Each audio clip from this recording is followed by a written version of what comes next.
హాస్యాస్పదంగా ఉంటుంది. కనుక దేవుడికి నచ్చిన రీతిలో మీ ప్రవక్తన అంతటి మీద ఆయన అధికారం ఇవ్వగలిగితే, ఆయనకి మీరు లోబడితే నిజంగా మీరు అన్న మాట అది తదాస్తు అనేస్తారు అన్నమాట. కనుక ఇది మనం మనసులో పెట్టుకుందాం. కనుక దేవుడు మనకి ఇంతవరకు కూడా మనం నడిపించాడు. ఇక మీదట కూడా ఆయన సన్నిధి మనకి కొనసాగుతాడు కాబట్టి.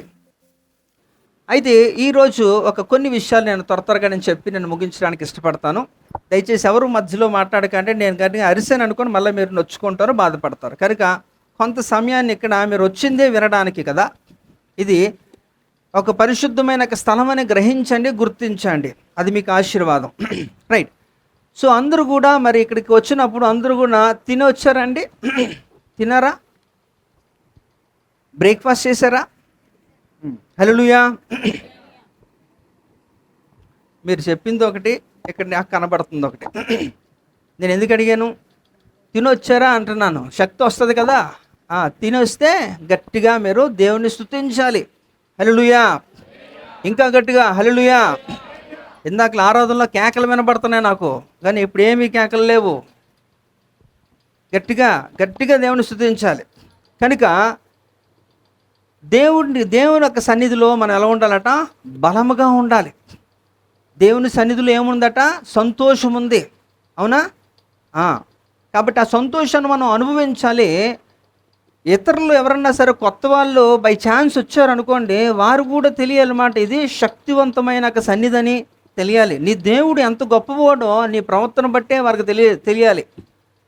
కనుక మీరు చాలా జాగ్రత్తగా, ఎవరు కూడా మాట్లాడకుండా శ్రద్ధగా మీరు వినండి. అయితే ఇక్కడ మీరు ఎంతమంది భోజనం చేసి వచ్చారు? భోజనం కాకపోయినా అట్లీస్ట్ ఒక బ్రేక్ఫాస్ట్, స్వల్పాహారం ఎంతమంది తిన్నారు? తినలేదా? తినరా? మీరు తింటారా? తింటారు కదా. ఏం తిన్నారు అంటే ఒక్కొక్కరు ఒక్కొక్క లిస్ట్ చెప్తారు కదా. మీకు ఇష్టమైనవి, మీకు అనుకూలంగా ఉన్నవి, రెడీమేడ్గా ఉన్నవి ఏవో గబగబా తినేసి వచ్చేస్తారు. అలాగే మధ్యాహ్నానికి ఏమి సిద్ధపరచుకున్నారంటే దానికి కూడా చెప్తారన్నమాట. అందరు కూడా సకల జీవరాశులు కూడా మీ యొక్క మెనూలోనే ఉంటాయి ఈ రోజు కదా. అన్నీ కూడా అంటే అంతగా ప్రిపేర్డ్గా ఉంటారు. మధ్యాహ్నం ఏం తినాలి, ఉదయం ఏం తినాలి, రాత్రి ఏం తినాలి అని వివిధ రకాలుగా మీరు ప్లాన్ చేసుకుంటారు. There is nothing wrong in it. కానీ ఇక్కడ మనం ఆలోచిద్దాం. ఈరోజు ఒక మాట నేను తెలియజేసి నేను ముందుకు వెళ్తాను. ఒకసారి చూడండి, యెహోషువ గ్రంథం 1వ అధ్యాయము 11వ వచనం.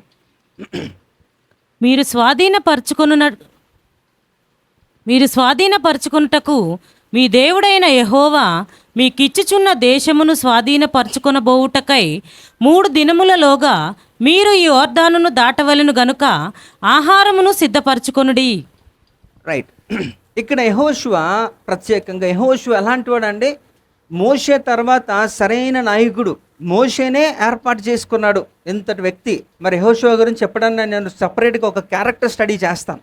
అప్పుడు మీకు ఆయన గురించి తెలుస్తుంది.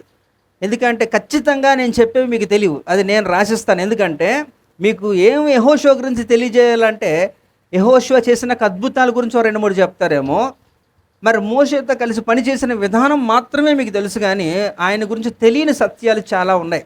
అవి నేను సమయానుకూలంగా నేను ఎప్పుడైనా మీకు తెలియజేస్తాను. కానీ ఇప్పుడు మాత్రం ప్రస్తుతానికి ఈ యొక్క మాటను చూద్దాం. ఇక్కడ యెహోషువ మరి మోషే చనిపోయిన తర్వాత మరి యొక్క ఇశ్రాయేల్ ప్రజలందరినీ కూడా నడిపించడానికి ఆయన ఎంపిక చేయబడ్డాడు. మరి ఆయన యొక్క నాయకుడిగా వారందరినీ కూడా నడిపిస్తున్న క్రమంలో వారు యొర్దాను అనే ఒక స్థలం దగ్గర ఆగారు. ఇక్కడ చూడండి, మీరు స్వాధీనపరుచుకొనుటకు మీ దేవుడైన యెహోవా మీకిచ్చుచున్న దేశమును స్వాధీనపరుచుకొనబోవుటకై 3 దినములలోగా మీరు ఈ యొర్దానును దాటవలెను కనుక ఆహారమును సిద్ధపరచుకొనుడి అంటున్నాడు. ఇక్కడ ఒక టైం లిమిట్ పెట్టాడు. You have to cross the Jordan in 3 days. ఏంటట? యొర్దానుని 3 దినాల్లోగా మనము దాటేయాలి. అయితే దాన్ని దాటడం కొరకు మునుపు ఏం చేయాలట? ముందుగా మీరు ఏం చేయాలట? యొర్దాను దాటవెళ్ళి కనుక అనండి ఏం చేయాలట? ఆహారమును సిద్ధపరచుకోవాలి. ఇదండి ఇది ప్రధానమైనది. ఇందులో ఇది మీరు ఎన్నిసార్లు చదివారో నాకు తెలియదు, కానీ ఇందులో ఉన్న ప్రత్యేకమైన మర్మయుక్తమైన విషయంలో దాగున్నాయి. ఏంటంటే ఇందులో యొర్దాన్ గురించి మాట్లాడుతున్నాడు, 3 దినముల గురించి మాట్లాడుతున్నాడు, ఆహారం గురించి మాట్లాడుతున్నాడు. కనుక ఇప్పుడు ఎవరన్నా సరే మనం ప్రయాణమై వెళ్ళడానికి సిద్ధపడుతున్నప్పుడు ఖచ్చితంగా అది ఒక రోజా 2 రోజుల ఎక్కువ రోజులో ఎన్ని దినాలైతే అన్ని దినాలకి తగిన రీతిలో మనం ఆహారాన్ని సిద్ధపరచుకుంటాం కదండి. ఆహారం మన వెంట మనం పట్టుకొని వెళ్ళడానికి ప్రయత్నం చేస్తాం. ఈ రోజుల్లో అయితే పెద్దగా మనకి టెక్నాలజీ డెవలప్ అయిపోయింది కాబట్టి మనం ఉన్న చోటకే ఫోన్ చేసుకుని బుక్ చేసుకుంటే స్విగ్గీ జొమాటోలు వచ్చేస్తాయి. కానీ అప్పట్లో ఏ స్విగ్గీ ఉందండి? లేదు కదా. మరి అరణ్య మార్గంలో ప్రయాణం చేస్తున్నప్పుడు ఆహారం ఎక్కడ దొరుకుతుంది? హోటల్స్ ఏమైనా ఉన్నాయా? ఏమీ లేవు కదా. వారు ముందుగానే సిద్ధపరచుకోవాలి, వారి ఆహారాన్ని సిద్ధపరచుకోవాలి. ఎందుకంటే వారికి ముందున్నది ఒక పెద్ద టాస్క్ అన్నమాట. అదేంటి దాటాలట? యొర్దాను దాటాలి.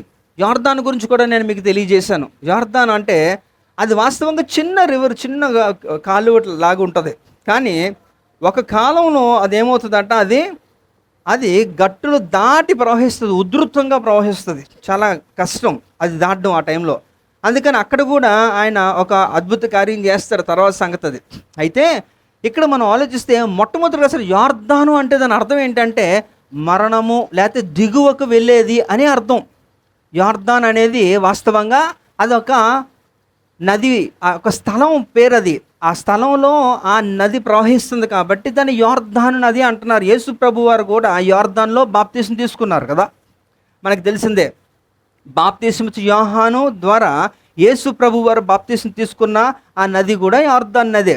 అయితే ఈ యొర్దాన్ దగ్గర మనం చూస్తే యొర్దాన్ అంటేనే మరణమని లేకపోతే దిగువగా వెళ్ళిపోయేదని అర్థం వస్తున్నది అన్నప్పుడు ఇప్పుడు వారు ఏం చేయాలట?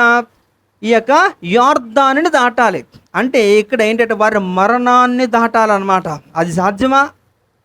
అందరూ కూడా మరణంలోకి ప్రవేశిస్తారు కానీ మరణాన్ని దాటలేరు ఎవరు కూడా. అలా మరణాన్ని దాటాలంటే మనకు ఒక వ్యక్తి కావాలి. ఆ వ్యక్తి మరణాన్ని జయించువాడై ఉండాలి. హల్లెలూయా. ఎవరండి ఆ వ్యక్తి? యేసు ప్రభు వారే. ఇంక నో డౌట్, అందులో సందేహమే లేదు, ఆలోచించకుండా చెప్పచ్చు కదా. అందుకనే 1 కొరింథీ పత్రిక 15వ అధ్యాయంలో అపోస్తలుడు పౌలు గారు ఆయన గురించి తెలియజేస్తారు కదా.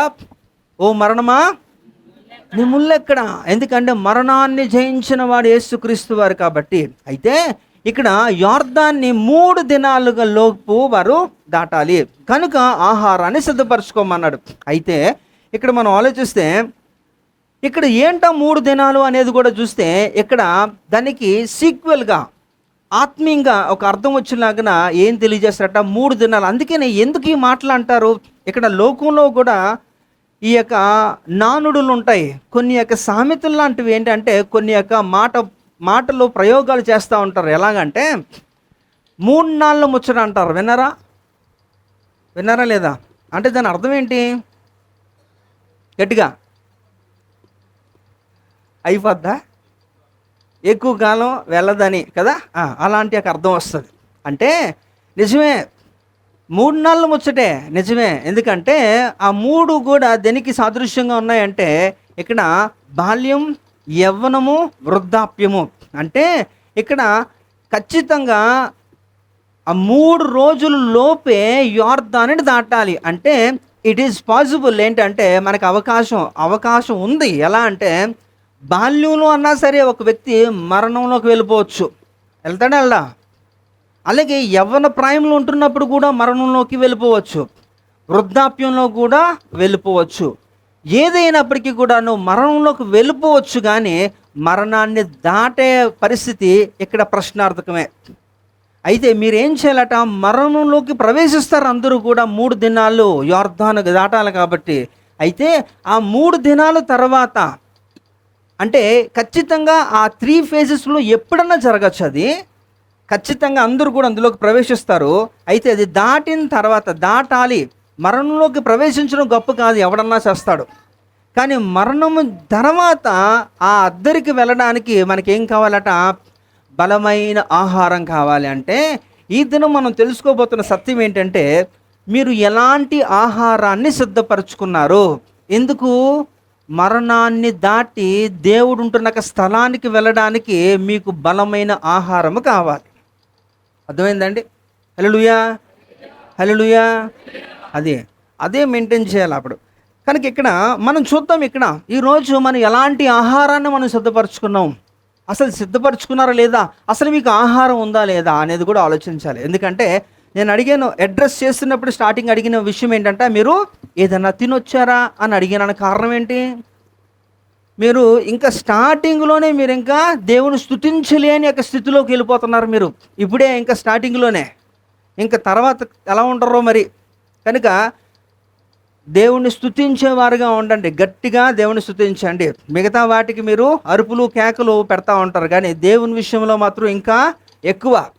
ఎందుకంటే దేవుని స్తుతిస్తూ ఏ యొక్క పనిముట్టు వాడకుండా 7 రోజులు 7 మార్లు తిరిగి ఎరుకో గోడలు పడగొట్టేశారు కదా. ఎవరు?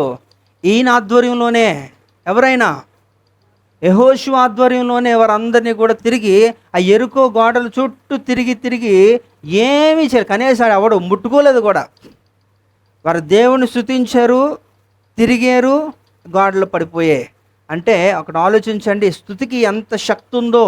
కనుక దేవుని స్తుతించే విషయంలో మీరు కానీ డేలా పడిపోతే మీ జీవితంలో కార్యము శూన్యమే, నీకేం జరగదు, గుర్తుపెట్టుకోండి. కనుక నేను స్తుతించమంటున్నప్పుడు దేవునికి మహిమ కలుగును గాక. గట్టిగా మీరు చెప్పాలి.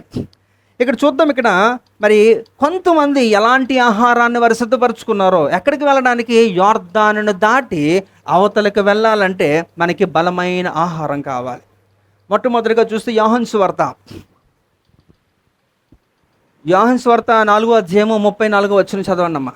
యేసు వారిని చూచి, నన్ను పంపిన వాని చిత్తము నెరవేర్చుటయు ఆయన పని తుదముట్టించుటయు నాకు ఆహారమైనది. ఎవరండి ఈ మాట తెలియజేస్తున్నారు? స్వయాన యేసు క్రీస్తు వారే ఈ యొక్క మాట ఎవరికి తెలియజేస్తున్నాడు? తన శిష్యులకి దేవుడు తెలియజేస్తున్నాడు.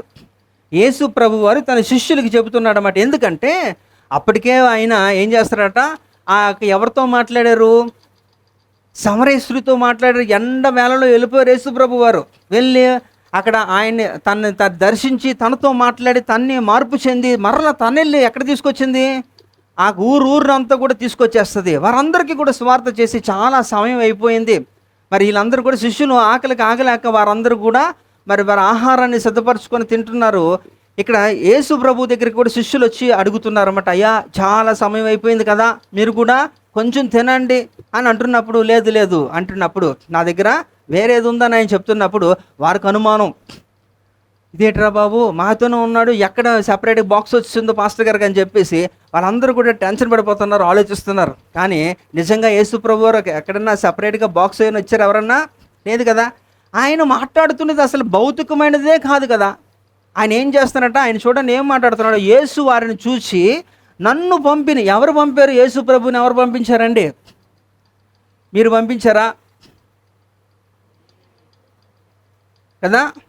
తండ్రి అయిన దేవుడు అలాగే పరిశుద్ధాత్ముడు కూడా కలిపి వారి ఇరువురు కూడా యేసు ప్రభుని పంపించారు. అందుకనే పంపిన వారిని చిత్తము నెరవేర్చుటయు ఆయన పని తుదముట్టించుటయు నాకు ఆహారమై ఉన్నది.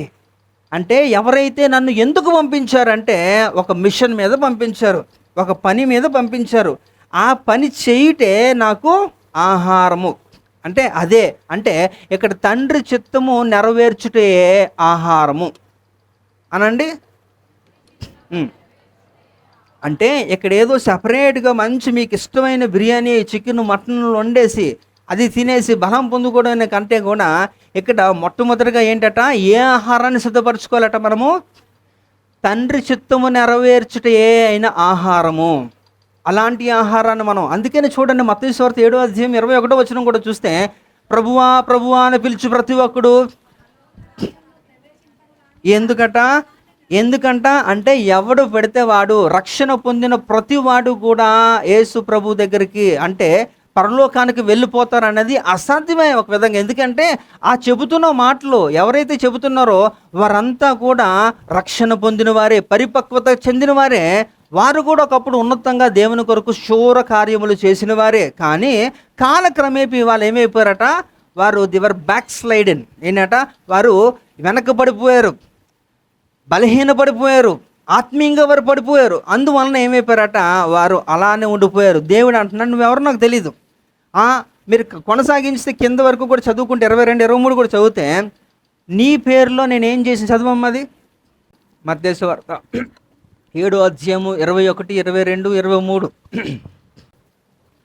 దొరకలేదమ్మా? ప్రభువా ప్రభువా అని నన్ను పిలిచి ప్రతివాడును పరలోక రాజ్యంలో ప్రవేశింపుడు గాని పరలోకమందున్న నా తండ్రి చిత్తము చేయువాడే ప్రవేశించును. ఆ దినమందు అనేకులు నన్ను చూచి, ప్రభువా ప్రభువా, మేము నీ నామమున ప్రవేశింపలేదా? నీ నామమున దయ్యములను వెళ్ళగొట్టలేదా? నీ నామమున అనేకమైన అద్భుతములు చేయలేదా అని చెప్పుదురు. అప్పుడు నేను మిమ్మును ఎన్నడూను ఎరుగను, అక్రమము చేయువారులారా నా యొద్ద నుండి పొండని వారితో చెప్పుదును. ఏంటండి అక్కడ అర్థం?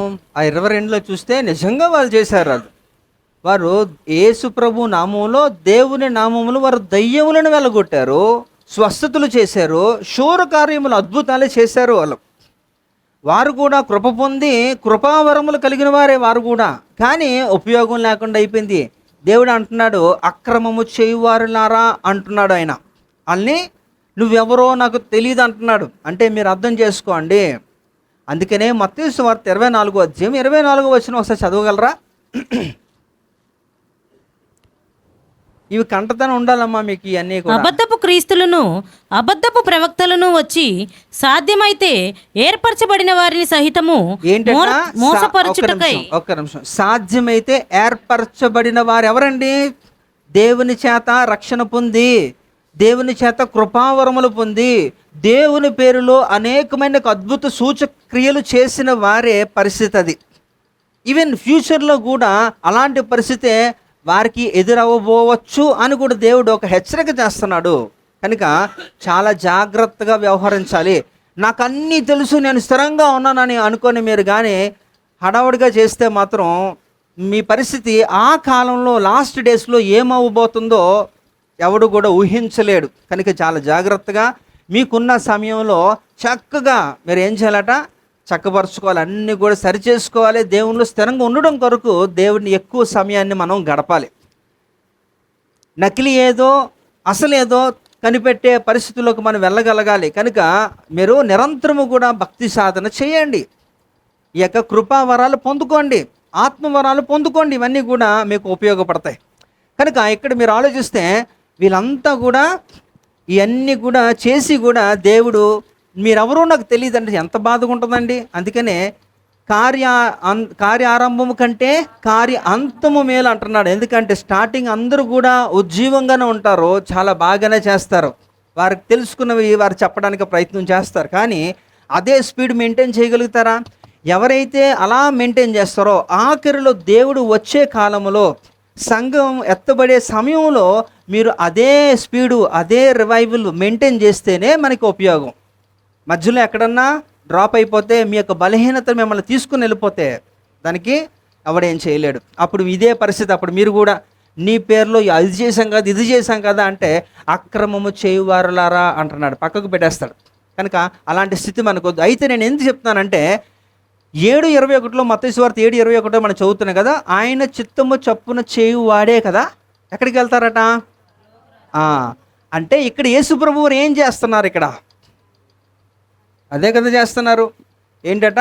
యేసు వారిని చూచి నన్ను పంపిన వాని చిత్తము నెరవేర్చడం, దేవుని చిత్తము జరిగించడానికి యేసు ప్రభు వారు ఈ లోకానికి వచ్చారు. ఆయనే కాదు, ఈవెన్ మనం కూడా దేవుని చిత్తము నెరవేర్చు వారిగా ఉంటేనే అప్పుడే మనం ఏంటట అక్కడికి వెళ్తాం. అంటే అదే మనకి ఆహారమై ఉండాలి. యేసు ప్రభు వారు బ్రతికి ఉంటున్నప్పుడు, ఆయన భూమి మీద పరిచర్య చేస్తున్నప్పుడు ఆయనకి ఎలాగది ఆహారముగా ఆయన తీసుకున్నాడో మీరు కూడా అలాంటి ఆహారం సిద్ధపరచుకుంటేనే యోర్దానుని మీరు దాటుతారు. యోర్దానులోకి అందరూ ప్రవేశిస్తారు, కానీ యోర్దానులో ఉండిపోకూడదు అనేది ఇక్కడ దేవుని ఉద్దేశం. అంటే మరణాన్ని మీరు దాటి వెళ్ళిపోవాలి. అప్పుడు మాత్రమే మీకు ప్రయోజనం ఉంటుంది, లేకపోతే శూన్యమే, ప్రయోజనం సున్నా, ఏం ఉండదు. కనుక మొదటి ఆహారం ఏంటట? తండ్రి చిత్తము నెరవేర్చుటయే ఆహారము మొదటిది. రెండో ఆహారం కూడా చూద్దాం. అయితే దీనికి ఒక చిన్న ఉదాహరణ నేను చెప్తాను. ఒక తల్లి చిన్న బిడ్డని ఏం చేస్తుందట, ఒక నెలల బిడ్డని ఏం చేస్తుందట, తనక వెనకాతల కట్టుకుందట. కట్టుకొని ఒక నది ప్రాంతం దగ్గర ఒక మెట్లు ఉంటే మెట్లు దిగి ఆ నది దగ్గర బట్టలు ఉతుకుతుందంట అండి. బట్టలు ఉతుకుతుంటే అక్కడ చూసి అలా సడన్గా ఆ నదిలోంచి ఒక ఏమంటారు పనసపండు కొట్టుకొని వస్తుందంట ఆ నీటిలో. ఆ పనసపండు వస్తుంటే తను చూసి ఆ పనసపండుని వెంటనే తను కట్టుకున్న ఆ బిడ్డను ఏం చేసిందట, విప్పి తన్ని ఆ బిడ్డను ఏం చేసిందట, మెట్ల మీద పెట్టేసి తన టక్కుమని నీటిలోకి దూకేసిందట. నీటిలో దూకేసి ఈత కొట్టుకుంటూ వెళ్ళి ఆ పనస పండును పట్టుకొని తను వెనక్కి వచ్చి అక్కడ దాన్ని విరగ్గొట్టి 2 పండ్లు తినేసిన తర్వాత, 2 తొనలు తినేసిన తర్వాత అప్పుడు గుర్తొచ్చిందట, ఏడి నా కొడుకు ఏడి అని చూస్తే కొడుకు లేడు. అప్పుడు గోల పెట్టేసి కంగారుగా అందరూ అరుస్తూ ఉంటే అక్కడ ఉన్న వాళ్ళందరిని అడుగుతుందట, అంటే ఈ వెళ్ళిపోయాడమ్మా, నీటిలోకి వెళ్ళిపోయాడు, మేము కూడా చూస్తూనే ఉన్నాము, దూరం నుంచి మేము చూస్తున్నాము, అంతలోకి మేము వచ్చేలోపుకే అదంతా జరిగిపోయిందని. అంటే 3 దినాల వరకు కూడా శవం దొరకలేదట. అంటే 3వ రోజున తర్వాత నీటిలో తేలుతుందట చిన్న బిడ్డ శవం. అంటే ఇక్కడ చూడండి, తనకు దృష్టి అంతా కూడా దినుముతుందట ఆ పనస పండు మీదే ఉందన్నమాట. అక్కడ వెళ్ళి తీసేసుకొని తినేసిన తర్వాత జ్ఞాపకం వచ్చింది. చాలామంది దృష్టి ఎలా ఉంటుందంటే లోకము వాటి యొక్క ఆశల వైపే ఉంటుంది. తన బిడ్డను కూడా మర్చిపోయింది తను. కాబట్టి అయితే మీరు ఈ వేటి మీద దృష్టి ఉంచారో మీరు ఆలోచించండి. ఇప్పుడు తినడం తప్పు కాదండి, కానీ దానికంటే ప్రాముఖ్యమైనవి చాలా ఉన్నాయి. మనం బ్రతకడం కోసం తినాలి కానీ తినడం కోసం బ్రతకూడదు కదా. చాలామంది ఏంటంటే ఉల్టా చేస్తుంటారు అన్నమాట. నేను ఏం తినాలి అనేదే ఉంటుంది వాళ్ళకి, ఇంకా ఏం ఉండదు, ఇంకా వేరే ఆలోచనలు ఉండవు. కనుక తన కుమారుడిని కోల్పోయింది ఆ తల్లి. కాబట్టి ఇక్కడ మనం కూడా ఎందుకు మనం నిర్మించబడ్డాము, దేవుడు మనల్ని ఎందుకు సృష్టించాడు అనేది మనకి ఎప్పుడు కూడా మనకి ఒక స్పృహ ఉండాలి మన జీవితంలో. కాబట్టి అలా ఉంటేనే మీరు ఆ మరణంలోకి వెళ్ళిన వారు మరణాన్ని దాటడానికి అవకాశం ఉంటుంది. మీ ఆహారాన్ని మీరు సిద్ధపరచుకోవాలి. అందుకని ఇక్కడ యెహోషువ 1:11 అని చెప్తున్నాడు, 3 దినాలలోగా ఏమవుతుందట, యొర్దాన్ని దాటాలి, కనుక మీ ఆహారాన్ని సిద్ధపరచుకోండి. మీ ఆహారం ఏమై ఉన్నది అనేది మీరు ఆలోచన చేయండి. మరి రెండోది కూడా మనం చూద్దాం. యెహెజ్కేలు గ్రంథం 3వ అధ్యాయం 3వ వచనం. నరపుత్రుడా, నేనిచ్చుచున్న ఈ గ్రంథమును ఆహారముగా తీసుకొని దానితో నీ కడుపు నింపుకొనమని నాతో సెలవీయగా నేను దాన్ని భక్షించి తిని అది నా నోటికి తేనెవలే మధురముగా నుండెను. ఇక్కడ కూడా చూడండి, ఎవరండి ఇక్కడ, యెహెజ్కేలు అనే ఒక గొప్ప ప్రవక్త. ఈయన ఏం చేస్తాడట, నరపుత్రుడా, నేనిచ్చు ఈ గ్రంథమును ఆహారముగా తీసుకొని దానితో నీ కడుపు నింపుకోమని నాతో సెలవీగా నేను దాన్ని భక్షించి తిని అది నా నోటికి తేనెవలే మధురముగా నుండెను అంటున్నాడు. ఇక్కడ దేవుడు ఆయనకి చెబుతున్నాడు, యెహెజ్కేలుకి చెబుతున్నాడు, ఇగో నేను ఈ గ్రంథాన్ని నీకు ఎలా ఇస్తున్నానట, ఆహారముగా ఇస్తున్నాను. ఆహారం అంటే గ్రంథాన్ని నువ్వు భక్షించు, అంటే తినే మింగే అంటున్నప్పుడు అదే తిన్నాడట. ఆయన తింటే ఏమైందట, కడుపు నింపుకున్నాడట. నేను దాన్ని భక్షించి తిని అది నా నోటికి తేనెవలే మధురముగా నుండెను. ఎక్కడ కూడా సరైన వ్యాఖ్యానం సరిగ్గా చేయకపోయినా, లేకపోతే ఆ వ్యాఖ్యానం మీకు అర్థం కాకపోయినా ప్రమాదం ఉంటుంది. లిటరల్గా it doesn't mean that no you should eat the Bible or something. Okay, మీరు ఆ పుస్తకాన్ని చింపేసి తినేమని చెప్పేది కాదు అక్కడ.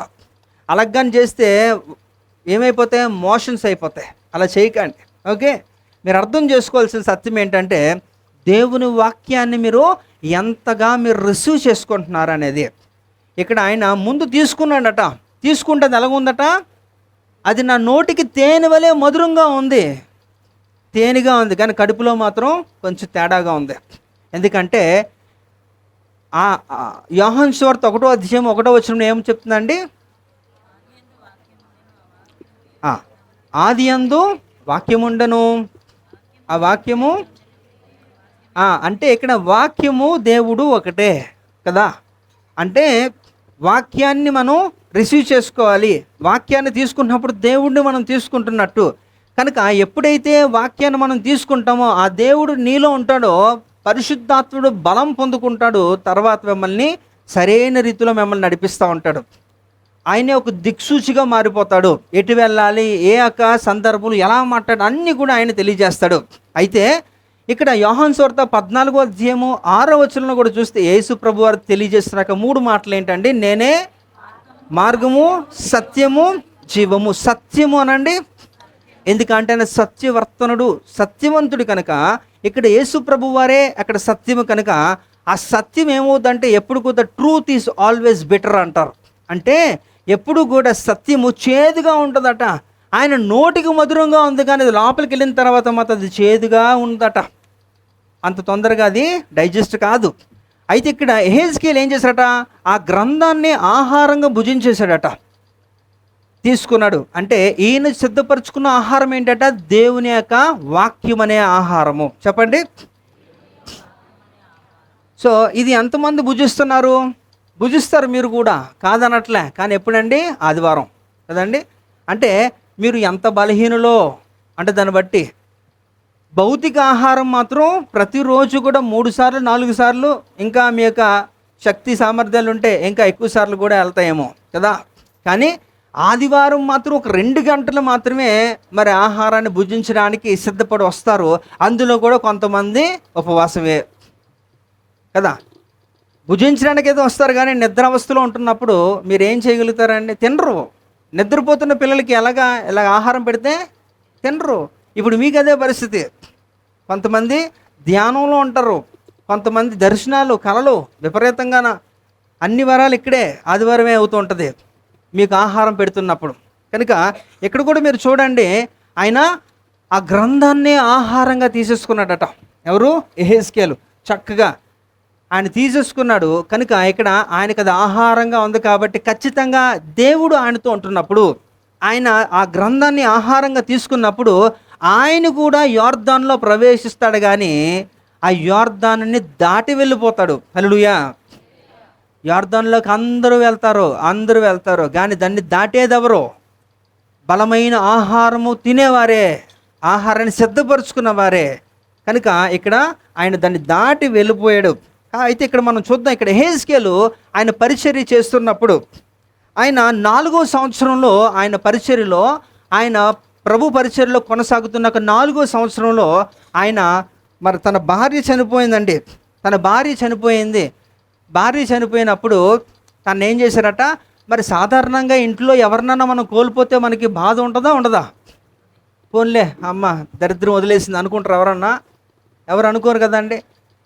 ఎవరైనా సరే మనుషులను కోల్పోయినప్పుడు మనం సంతాపం వ్యక్తం చేస్తాం, దుఃఖం, కన్నీరు, చాలా బాధ, అంత బాధ ఉంటుంది. కానీ ఆయన కూడా అలా బాధపడదాం అనుకున్నాడట, కన్నీరు కారుద్దాం అనుకుంటే విచిత్రంగా జరిగింది ఏంటంటే, ఇక్కడ దేవుడు ఏమన్నట? యెహెజ్కేలు నువ్వు ఏడవడానికి వీల్లేదు అంటే ఎంత ఆశ్చర్యం అండి. ఎలా ఉంటుంది? ఇప్పుడు మీకు ప్రేమించిన ఒక వ్యక్తి మీకు దూరం అయిపోయినప్పుడు, చనిపోయినప్పుడు ఎవరన్నా వచ్చి మీరు ఏడుస్తున్నప్పుడు, ఆ దుఃఖాన్ని మీరు వెళ్ళబుస్తున్నప్పుడు ఎవరన్నా వచ్చి ఏడొద్దు అని చెప్పి గద్దిస్తే ఎలా ఉంటుంది? కొంచెం కోపం వస్తుంది కదా. మీరు ఎలా దాన్ని ఆపుకోగలుగుతారు? ఆపలేరు కదా. అని ఇక్కడ దేవుడు తను ఏం చేశారట?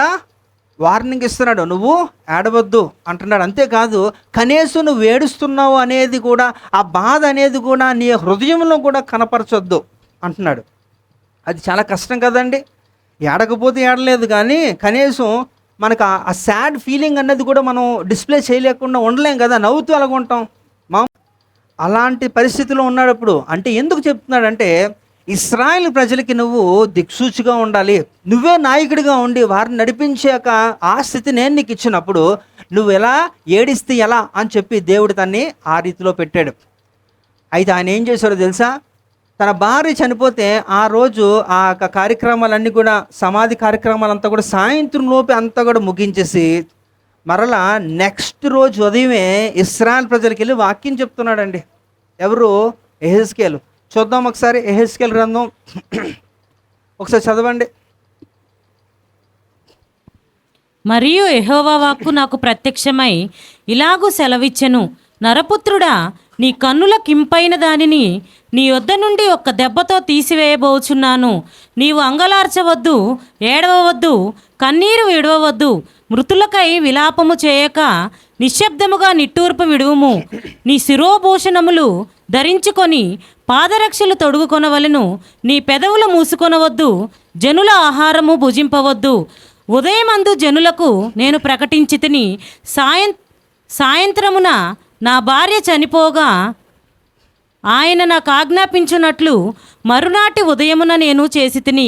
నీవు చేసిన వాటి వలన మేము తెలుసుకొనవలసిన సంగతి నీవు మాతో చెప్పవా అని జనులు నన్ను అడుగగా నేను వారితో ఇట్లాంటిని, యెహోవా వాక్కు నాకు ప్రత్యక్షమై ఇలాగు సెలవిచ్చెను, ఇశ్రాయేలీయులకు నేను ఇలాగు ప్రకటింపుము, ప్రభు అయిన యెహోవా సెలవిచ్చినదేమనగా, మీకు అతిశయాస్పదముగాను మీ కన్నులకు ముచ్చటగాను మీ మనస్సునకు ఇష్టముగాను ఉన్న పరిశుద్ధ స్థలమును నేను చెరపబోవుచున్నాను. మీరు వెనుక విడిచిన మీ కుమార్తెలను అక్కడనే ఖడ్గము చేత కూలుదురు. ఇక్కడ మీరు అర్థమైందండి, ఆయన తన భార్య చనిపోయి ఆ బాధలో ఉంటే దేవుడు ఆ మాట చెప్తూ ఏం చేస్తున్నాడట, అది కార్యక్రమాలు అయిపోయిన వెంటనే ఇంకా రెస్ట్ లేదు, ఏమీ లేదు, ఆ సంతాపం లేదు, చుట్టాలు లేరు, ఏమీ లేదు. మనమైతే ఏం చేస్తామంటే ఒకళ్ళు ఎవరైనా చనిపోతే పొరపాటున ఇంక మామూలుగా ఉండదు, ఇంక పరిస్థితి, ఇంకా లోకమే అంతా కూడా ఏమైపోయింది మనకు అనవసరం, మీ యొక్క జీవితమే పోయినట్టుగా అంతగా ఏం చేస్తారు, దుఃఖిస్తూ రోధిస్తూ ఏం చేస్తారు, ఇంకా మీరు అన్నిటికీ సెలవే. ఇంకా అంటే మనుషుల యొక్క సహజ లక్షణం అది అవ్వచ్చు, కానీ బట్ అక్కడ ఆయన కూడా మనిషే కదండి. ఎహెజ్కేలు ఏమన్నా దోత కాదు కదా, ఆయన కూడా మనలాంటి మనిషే, ఆయనకి కూడా ఫీలింగ్స్ ఉన్నాయి అన్నీ కూడా. కానీ దేవుడు చెబుతున్నప్పుడు అందుకనే ముందుగానే దేవుడు ఏం చేశారట, ఇది ఎక్కడ 24లో ఈ యొక్క విషయం అవుతుందని దేవునికి తెలుసు. అందుకనే 3వ అధ్యాయంలోనే ఆయన ఏం చేశారట, ఈ యొక్క దేవుని యొక్క గ్రంథాన్ని ఆయనకిచ్చి అది నువ్వు తిను అంటున్నప్పుడు అది ఆహారంగా భుజించాడు. కాబట్టి ఆ రోజు ఆ పరిస్థితి వచ్చినప్పుడు ఆయన ఎంతగా మెంటల్గా స్ట్రాంగ్గా ఉన్నాడు, మానసికంగా చాలా దృఢంగా ఉన్నాడు. ఆయన అందరూ ఆశ్చర్యపడిపోయారు. పైపై చేయండట, ఆ సమాధి కార్యక్రమం అయిపోగానే మళ్ళీ ఇంకా ఆ సంతాప దినాలు అవేమీ లేవు, కానీ మరలా బ్యాక్ టు వర్క్ ఏం చేశారంటే, మరలా ఆయన ఏం చేశారంటే దేవుని పరిచర్య మీద దేవుడు ఆయనకి ఇచ్చినాక వాక్కు ఏంటి, ఇశ్రాయేల్ ప్రజలను ఉద్దేశించి చెప్పు అన్న ఒక మాటని ఆయన నెక్స్ట్ రోజు నుంచే మళ్ళీ మొదలెట్టేశాడు. అంటే అంత స్ట్రాంగ్ ఎబిలిటీ, మెంటల్ స్టెబిలిటీ ఉండాలంటే దేవుని యొక్క గ్రంథాన్ని నువ్వు ఆహారముగా చేసుకున్నప్పుడు మాత్రమే అవుతుంది. హల్లెలూయా. మీకు అర్థమవుతుందని ఏం చెప్తున్నాను? కనుక మీరు అప్పుడప్పుడు బైబిల్ చదివితే, అప్పుడప్పుడు దేవుని యొక్క గ్రంథాన్ని ఆహారంగా మీరు తీసుకుంటే మీరేం స్టెబిలిటీగా ఉంటారు, ప్రధానికి రియాక్ట్ అయిపోతూ ఉంటారు. ఖచ్చితంగా స్థిరముగా ఉండే వాళ్ళు ఒకరు కూడా ఉండరు. కనుక ఇది ఒక అలవాటుగా చేసుకోండి. మీరు కూడా మీ ఆహారంలో ఏం కావాలనేది మీరు ముందుగా ఎలా ప్లాన్ చేసుకుంటారు, మీకు ఇష్టమైన ఆహారాన్ని ఎక్కడ అంతంతో దూరం కూడా వెళ్ళి తెచ్చుకుంటారు కదా, సిద్ధం చేసుకోవడానికి ఎన్ని గంటలు పట్టినా సరే ఓపికగా వండుకుంటారు కదా. మరి దేవుని వాక్యం రెడీమేడ్గా ఉంది, మిమ్మల్ని ఎవరు కూడా రాసుకోమని చదవట్లేదు కదా. There is no self written Bibles. ఎవడు కూడా తను సొంతంగా ఎవడు రాసుకోడు. ఆల్రెడీ దేవుని గ్రంథం ఇవ్వబడినది, పరిశుద్ధాత్మ దైవ ఆవేశముడితో లేఖనాలు రాయబడ్డాయి. ఆ వాక్యాన్ని నీకు ఉచితంగానే నీ చేతిలో ఉంటున్నప్పుడు దాన్ని మీరు చదవడానికి, ఆహారానికి భుజించడానికి, దాన్ని సిద్ధం చేసుకోవడానికి ఎందుకు జాప్యం?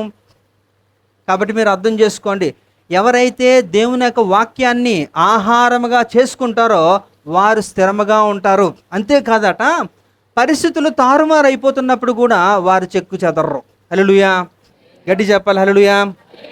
అంతేకాదట, ఒకసారి పాల్ యాంగిచో గారు అని ఒక పెద్ద దైవజనుడు అండి, మరి సౌత్ కొరియాలో మరి భూమి మీద అతి పెద్ద సంఘము స్థాపించి మరి అన్ని వేల మంది, లక్షల మంది ప్రజల్ని ఒక్క సిట్టింగ్లో కూర్చోబెట్టగలిగిన వాడు అంటే అతనే. ఆయన చనిపోయాడులేండి ఇప్పుడు.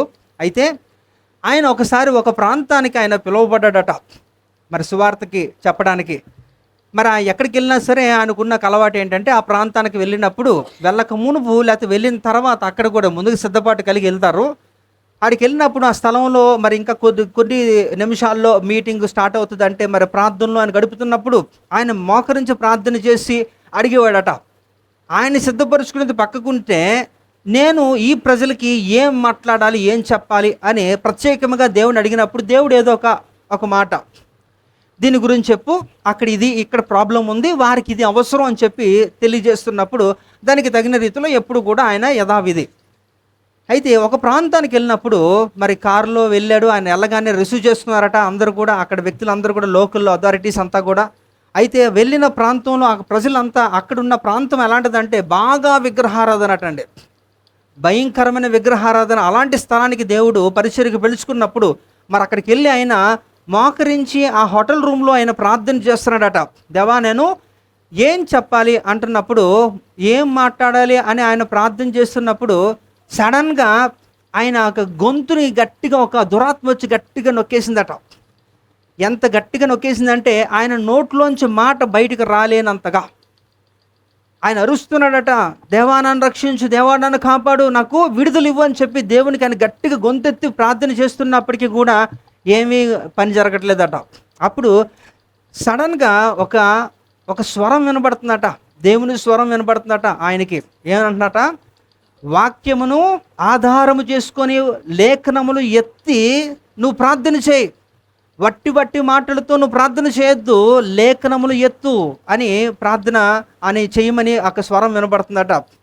ఏంటంటే దురాత్మలు పట్టిన వారు ఏ రీతిలో దేవుని చేత విడుదల పొందారో అలాంటి వాక్యాలను మీరు ఎత్తి నువ్వు ప్రార్థన చేయి అంటున్నప్పుడు, అప్పటి వరకు కూడా దేవా నన్ను కనికరింపు, దేవా నాకు స్వస్థత ఇవ్వు, దేవా నాకు విడుదల ఇవ్వు అంటున్న వ్యక్తి దేవుని యొక్క స్వరం వినగానే ఆయన వెంటనే ఏం చేశారట, ఆయన గుర్తుపెట్టుకున్నాడట.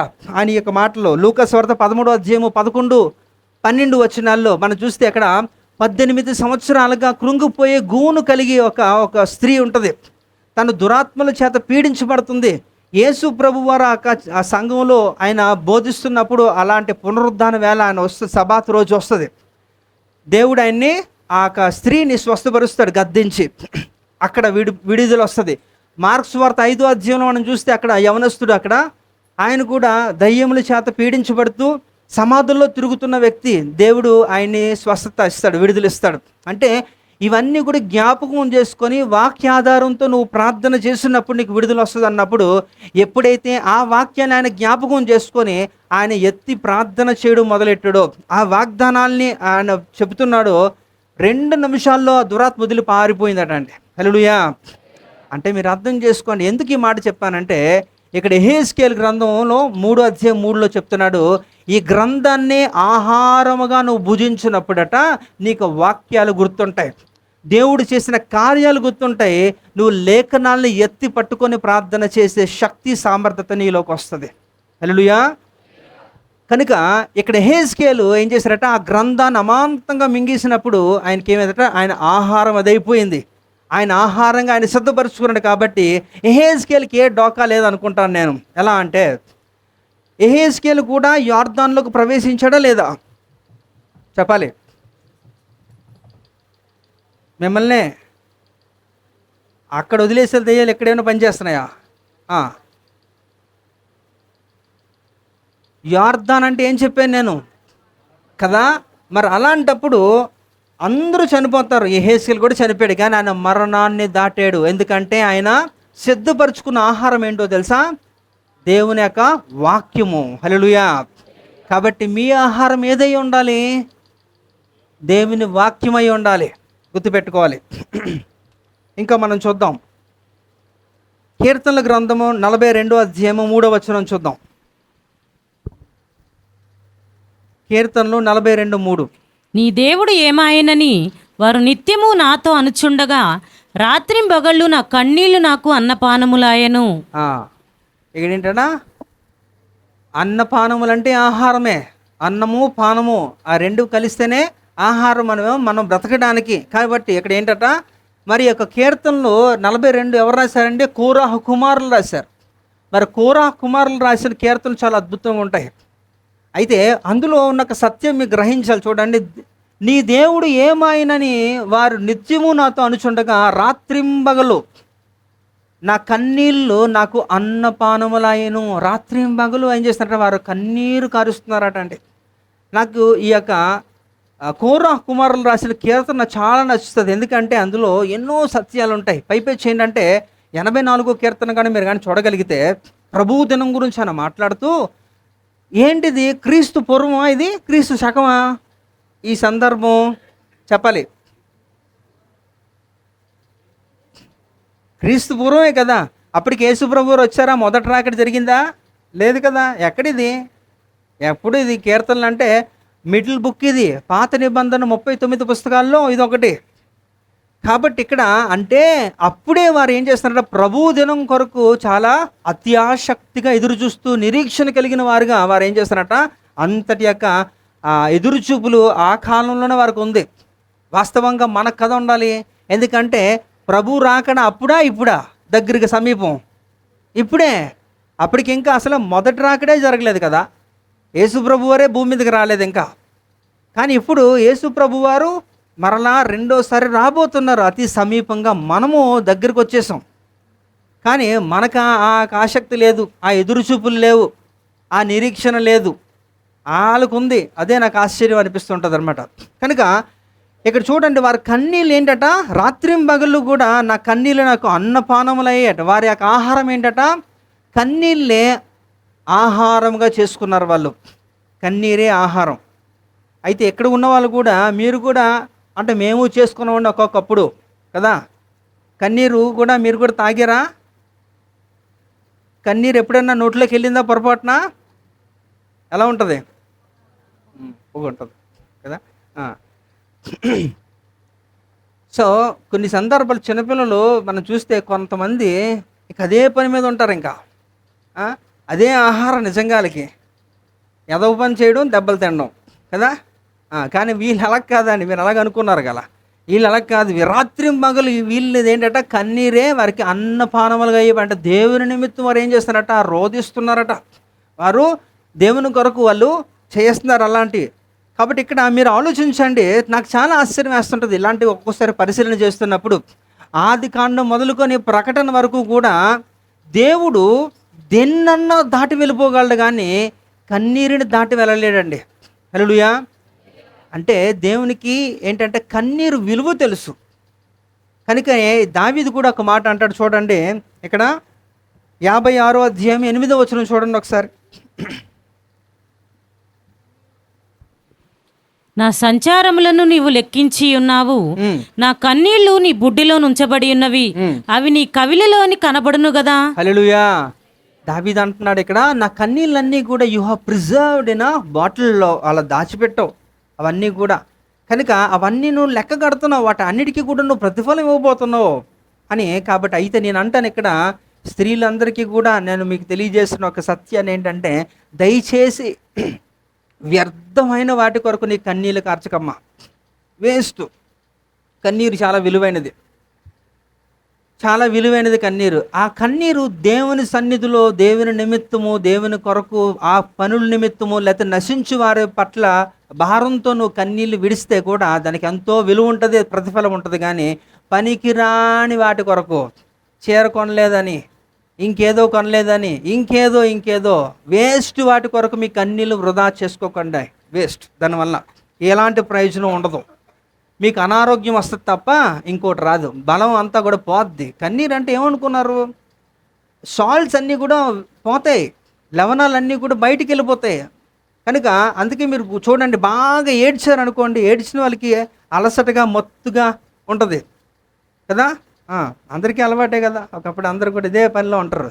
వాళ్ళు వేరే దాని గురించి రాత్రింబగలు కోరా కుమారులు ఏడుస్తుంటే, మీరు ఇంకా పనికిరాని వాటి కొరకు రాత్రింబగలు మీ భర్తల్ని ఇబ్బంది పెట్టే రీతిలోనే చేస్తూ ఉన్నారు కదా. ఒక్కరు మాట్లాడలేదు కదా. నిజమే కదా, ఇది నిజమే కదా, మాస్టర్ గారు చెప్తున్నారు నిజమే కాబట్టి అన్నట్టుగా ఉన్నారు కదా. భర్తలు అందరూ కూడా ఒకసారి నా వైపు చూడండి. నిజమేనా? మిమ్మల్ని ఇబ్బంది పెట్టారా మీ భార్యలు? ఇది చాలా కష్టమైన హైపోథికల్ క్వశ్చన్స్ అంటారు అన్నమాట. దీనికి సమాధానం చెబితే ఒకలాగా ఉంటుంది, చెప్పకపోతే ఒకలాగా ఉంటుంది. కనుక దేవుడే మీకు ఏమై ఉండాలి, ఆశ్రమై ఉండును గాక. రైట్. కనుక ఇక్కడ చూద్దాం, ఇక్కడ వేస్ట్ మాటకైతే మీరు వృధా చేయొద్దని ఇక్కడ దేవుడు తెలియజేస్తున్నాడు. అయితే దేవుడు ఖచ్చితంగా ఆ కన్నీటిని దాటి వెళ్ళిపోడు. ఖచ్చితంగా దేవుడు అది యథార్థమైనది అయినప్పుడు, అది ఉపయోగకరంగా దేవుని రాజ్యానికి 0.1% ఉపయోగం ఉన్నా సరే దేవుడు దాన్ని ఏం చేస్తాడు తెలుసా, దాన్ని శాంక్షన్ చేసేస్తాడు. అందుకే మనకు తెలుసు, ఇక్కడ కొన్ని యొక్క విషయాలు మనం గమనిస్తే, ఇక్కడ ఇర్మియా గ్రంథం 9వ అధ్యాయం 1వ వచనం చూడండి ఒకసారి. అక్కడ ఉండదులేండి, అక్కడ ఉంటుంది. ఇర్మియా గ్రంథం 9వ అధ్యాయం 1వ వచనం.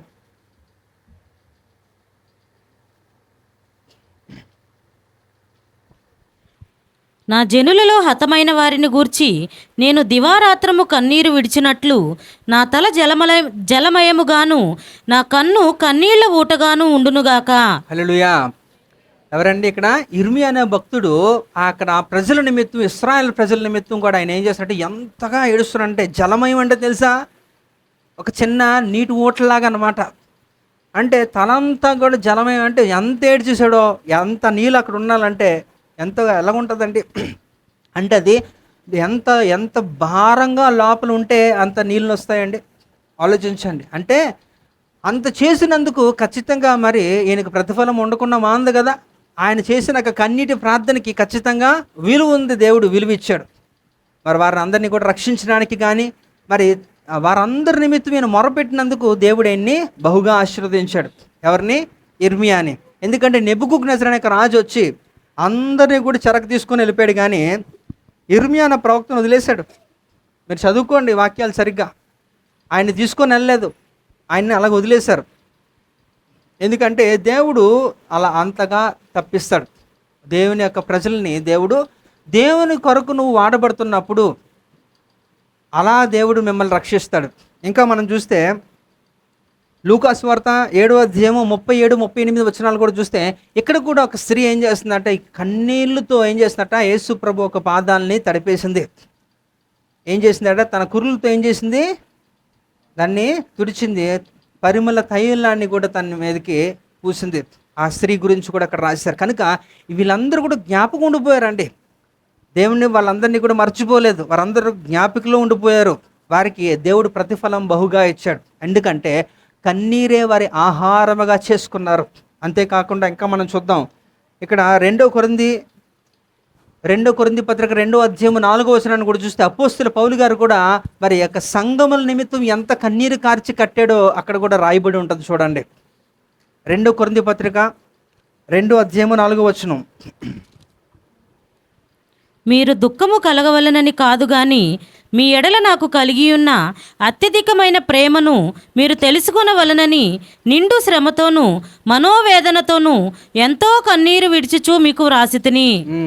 కదండి, ఎంతో మనోదుఖముతో కన్నీరు విడుచుతూ సంఘముల నిమిత్తము కూడా ఆయన రోదన చేస్తూ వారికి రాస్తున్నాడండి. కాబట్టి దానికి తగిన రీతిలో మరి సంఘములు స్థిరపరచబడ్డాయి. నేటికి కూడా ఇంకనూ కొనసాగుతూనే ఉంది. ఆ చైన్ అలా కంటిన్యూ అవుతూనే ఉంది.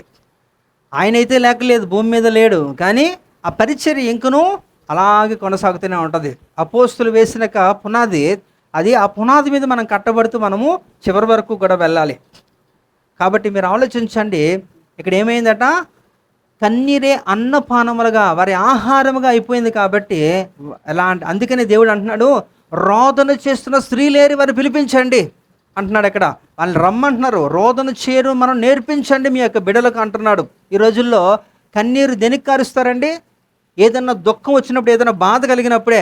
కానీ దేవుని పరిచర్య నిమిత్తం, సంఘము నిమిత్తం ఎప్పుడన్నా కన్నీరు కార్చారని నీ పక్కోడు పాడైపోతున్నప్పుడు, వాడి దేవుని నుంచి తొలగిపోతున్నప్పుడు, వాడి ఆత్మ నశించిపోయే పరిస్థితికి వెళ్ళిపోతున్నప్పుడు వాడి నిమిత్తం వాడిని బాగు చేయని చెప్పి ఎప్పుడన్నా కన్నీరు కార్చారా?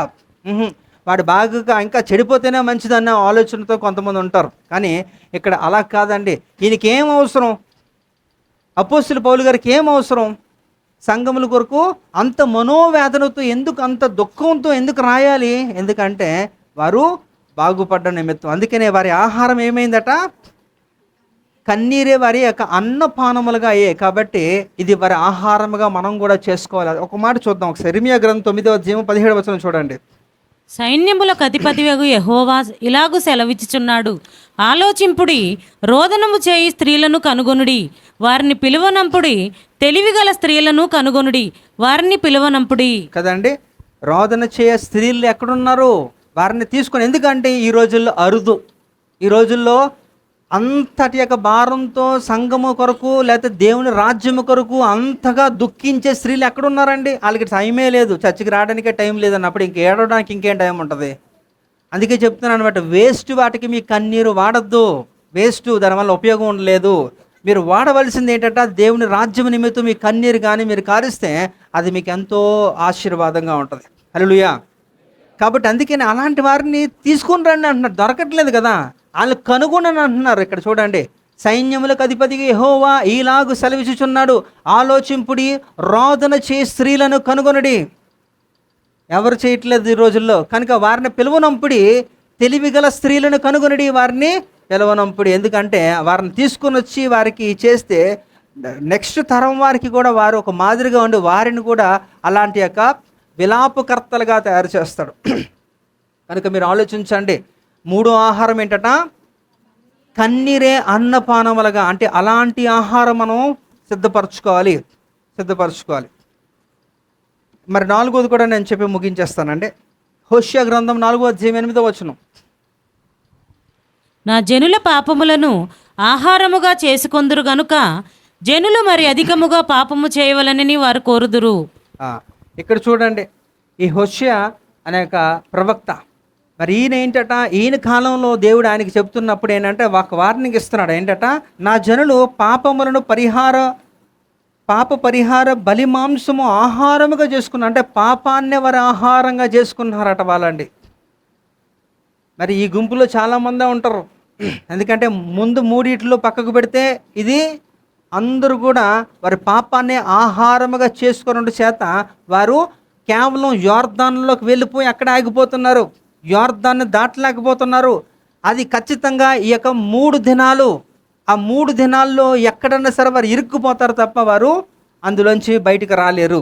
అందుకనే దేవుడు ప్రత్యేకించి దేవుడు తెలియజేస్తున్నాడు ఇక్కడ, ఈ హోషేయని ఆ ఇశ్రాయేలు జనాల మీద పెట్టి చెప్తున్నాడు, వార్నింగ్ ఇస్తున్నాడు. ఇగో ఈ జనాలందరూ కూడా ఏం చేస్తున్నారట, నా జనులు పాప పరిహార బలిమాంసమును ఆహారముగా చేసుకుంటారు కనుక జనులు మరి అధికముగా పాపము చేయవలని వారు కోరుదురు. వారికి అది అలవాటైపోయింది, తిని తిని తిని అలవాటైపోయి ఆ పాపంలోనే వారు ఉండిపోయారట. అందుకని ఇక్కడ రోమపత్రిక 6:23 ఏముందట, పాపము వలన వచ్చు జీతము మరణము, the wages of sin is death.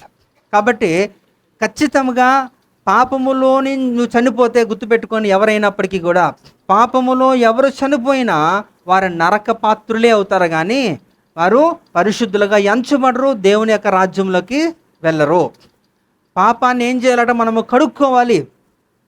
మనకు ఒక రక్షకుడు అవసరం కనుక ఆ పాపాన్ని జయించిన ఆ రక్షకుడిని మనం నమ్ముకొని మన పాపాన్ని మనము పరిహారం చేసుకున్న తర్వాత మనం యోర్దానులోకి ప్రవేశిస్తే ఆ యోర్దానుని మనం దాటి అవతలకు వెళ్ళొచ్చు.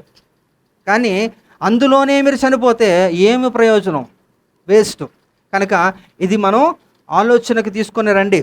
కాబట్టి ఇక్కడ పాపం అనే ఆహారంగా జనులు చేసుకుంటున్నారు కాబట్టి అన్ని జనులు కాదు, దేవుని బిడ్డలే ఈ యొక్క పని చేసడం ఎంతో విచారం.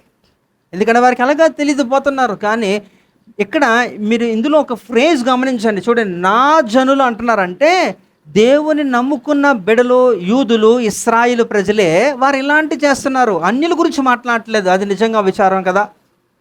అందుకనే దేవుడు ఈ యొక్క హోషేయని రేపు ఏం చెప్తున్నాడంటే వారికి ఒక హెచ్చరిక చేయి అని చెప్పినప్పుడు ఆయన వెళ్ళి ఆ మాటని చెప్తున్నాడు. కనుక ఆ ప్రజలందరూ కూడా పాపమనే ఆహారం అయితే దయచేసి మీరు ఇదిగా ఈ యొక్క ఆహారాన్ని సిద్ధపరచుకోవద్దు. ఒకవేళ ఇదే ఆహారం మీ దగ్గర ఉంటే ఈ ఆహారాన్ని బయట పారేయండి. అర్థమైందండి? ఈ ఆహారం వద్దు మనకి, ఎందుకంటే ఈ ఆహారం ఎక్కడ తీసుకుని వెళ్తుంది? దేవుని యొద్దకైతే తీసుకొని వెళ్ళలేదు కనుక దీన్ని మనం బయటికి పారేద్దాం. ఇంకా విధంగా చెప్పాలంటే పాపానికి నిర్వచనం మనకు అందరికీ తెలుసు, బైబిల్ గ్రంథం తెలియజేస్తుంది. 1 యోహాను పత్రికలో ఏంటట, పాపం నిర్వచనం ఏంటండి? ఆజ్ఞ అతిక్రమమే పాపము కదా, అంతేనా? అయితే దానికంటే ఇంకా సింప్లిఫైడ్గా నేను ఒక మాట తెలియజేస్తాను మీకు. ఇక్కడ పాపము నిర్వచనం ఆజ్ఞ అతిక్రమే పాపం కరెక్టే, కానీ పాపం అంటే ఏంటో తెలుసా? గురి తప్పిపోవుట. అంతే. అంటే నీ గురి ఏమై ఉండాలి? మన గురి యేసు క్రీస్తు అయి ఉండాలి కదా. మన గురి యేసు ప్రభు అయి ఉండాలంటున్నప్పుడు ఆ యేసు ప్రభువును మనం తప్పిపోవడమే పాపం అంటే. మనందరం కూడా ఎక్కడి సంబంధులమే, మనం ఎక్కడికి వెళ్ళి స్వతంత్రించుకోవాలంటే ఫిలిప్పీ రాసిన పత్రిక 3:20 మనందరం కూడా పరలోక సంబంధులము కదా. మనం అక్కడికి వెళ్ళవలసిన వారము కదా. కానీ ఈ పాపం వలన మన డైరెక్షన్ మారిపోతుంది. అందుకే నేను అంటున్నాను ఇక్కడ, పాపం అంటే గురి తప్పిపోనుట. నీ డైరెక్షన్ మీరు పోగొట్టుకోవడమే. కనుక జాగ్రత్తగా వీటి ద్వారా ఒక చిన్న మాట నేను చెప్పి నేను ముగిస్తాను. హల్లెలూయా. సంతోషంగా ఉన్నారా? గట్టిగా చెప్పాలి. హల్లెలూయానా? నేనేం అడిగాను? సంతోషంగా ఉన్నారా అంటున్నాను. కన్ఫ్యూజన్లో ఉన్నారు. ఇది ఏటో, ఎందుకంటే అప్పుడే వరకు అలా మత్తులో ఉంటారు కదా. సడన్గా అడిగితే ఏం చెప్తారు? ఏదో చెప్పేస్తారు, నోటికి వచ్చింది. హల్లెలూయా. రైట్. ఒకసారట ఒక తండ్రి ఒక ఒక భార్య భర్తలు ఇద్దరు ఉన్నారట అండి. ఆ భార్య భర్తలు ఇద్దరికి కూడా ఆల్రెడీ ఒక 7 సంవత్సరాల వయసు కలిగిన ఒక అబ్బాయి ఉన్నాడండి భార్య భర్తలకి. అయితే ఇది యథార్థ ఘటన హైదరాబాద్లో జరిగింది. రీసెంటో లేదో నాకు తెలీదు, but it's a real story. హల్లెలూయా.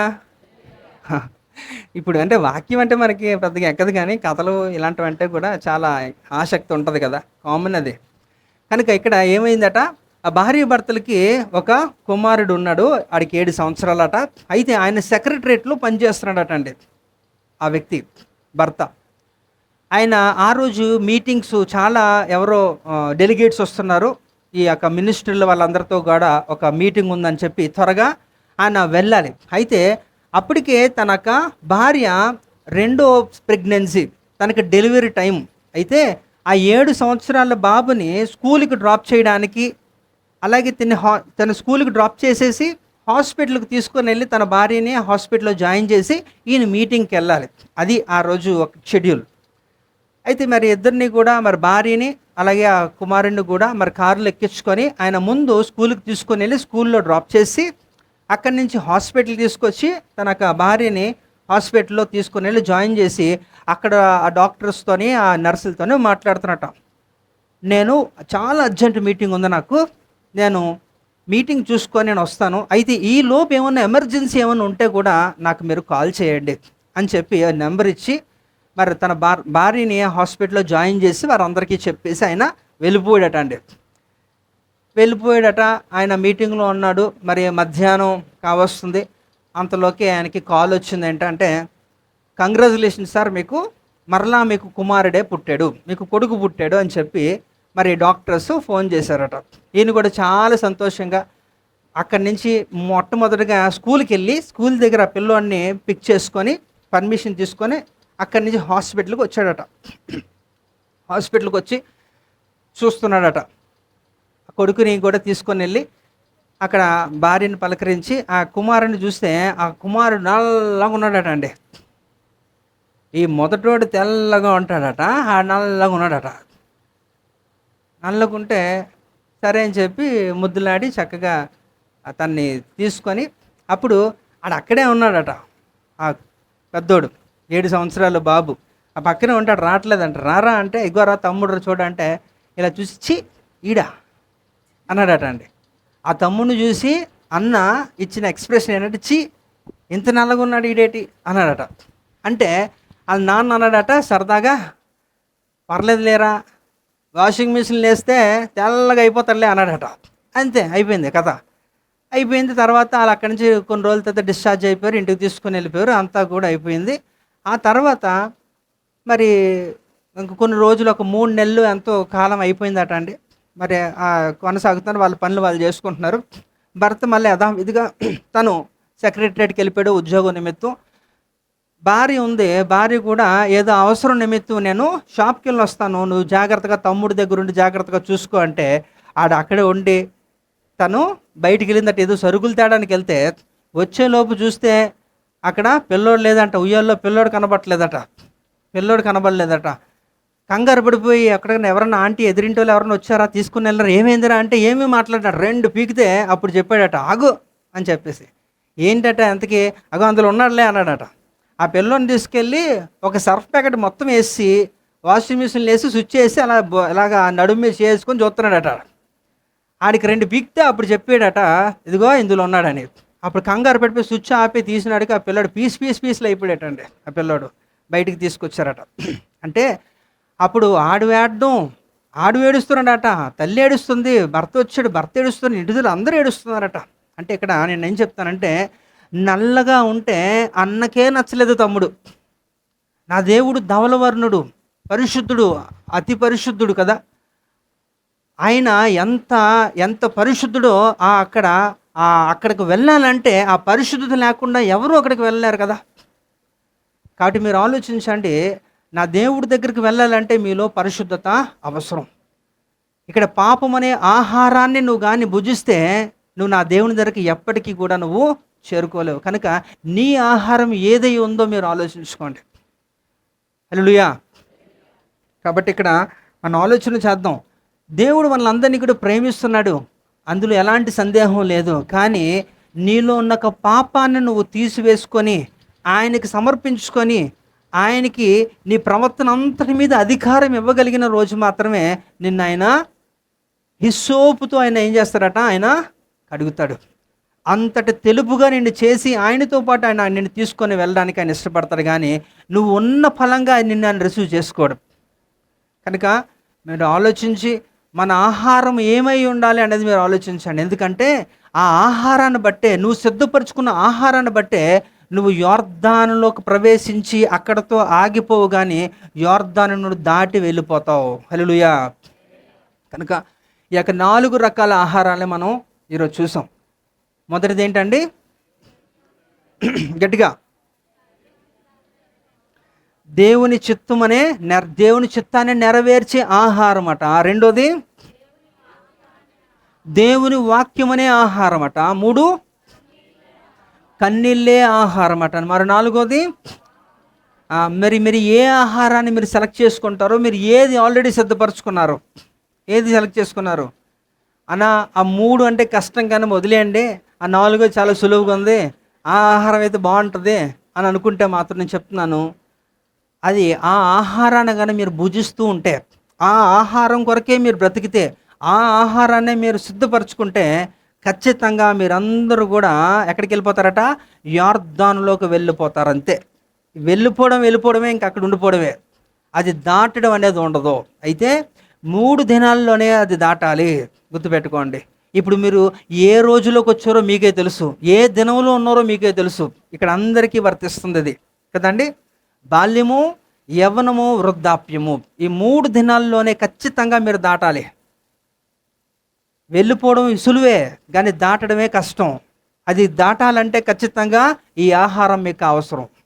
కాబట్టి చికెన్ బిర్యానీ, మటన్ బిర్యానీ ఇవేవి కూడా దాటించలేవండి. అవన్నీ కూడా అందులోకి తీసుకుని వెళ్ళిపోతాయి అంతే. దేవుని రాజ్యం ఏమై ఉందట? రోమపత్రిక 12వ అధ్యాయంలో ఏమై ఉందండి? దేవుని రాజ్యం ఏమై ఉందట? నీతి, సమాధానము, పరిశుద్ధాత్మలంది ఆనందమై ఉన్నది, కానీ అన్నపానములు కాదట.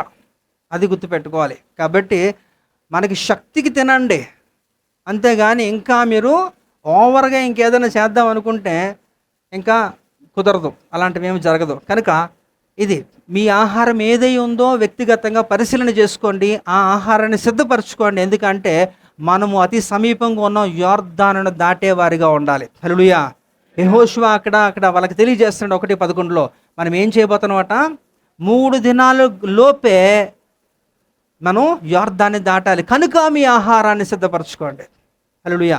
దేవుడి యొక్క కొద్ది మాటలు వెనుకల్లో ఫలించును గాక.